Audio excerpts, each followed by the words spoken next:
Hey guys, thanks for joining me. This is Angie at Chicken Scratch. My video today is I'm sharing my Stampin' Blends marker charts with you, and you can print this free chart over on my website. There's no fee for it.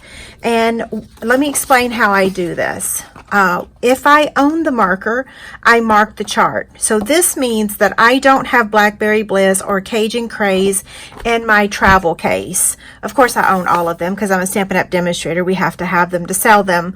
But I don't have all of them in my travel case. So this chart made it really easy for me to figure out what I had and what I didn't have so that I could order the remaining ones.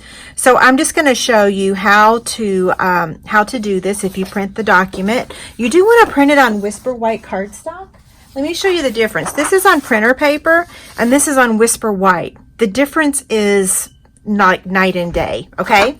So I'm going to grab my case real quick and show you how to mark them. And I'm just going to mark a couple because you don't really need to see the whole thing. Okay, so I'm just going to start here, and this is dark Highland Heather. I'm going to use the brush tip. These are on the form or my chart in alphabetical order, okay? So this is Highland Heather dark, and I'm just going to do a squiggle. Everybody can do a squiggle, right?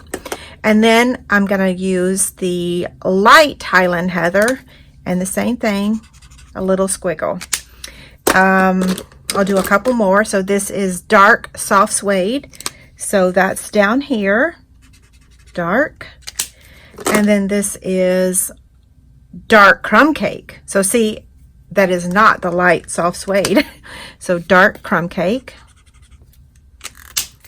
And then this one is light flirty flamingo. And then dark pineapple punch. I love saying these names. Okay, so I think I've done enough to show you how to do it. Nothing special. You could, if you're an artist, you could actually draw something in that space. I have no artistic ability at all when it comes to drawing, so my squiggles are all very different, but it's okay. It's just so that I can have all of my markers so that I know that I have them in inventory. Okay, if you have any questions, let me know. Thanks a lot. Bye.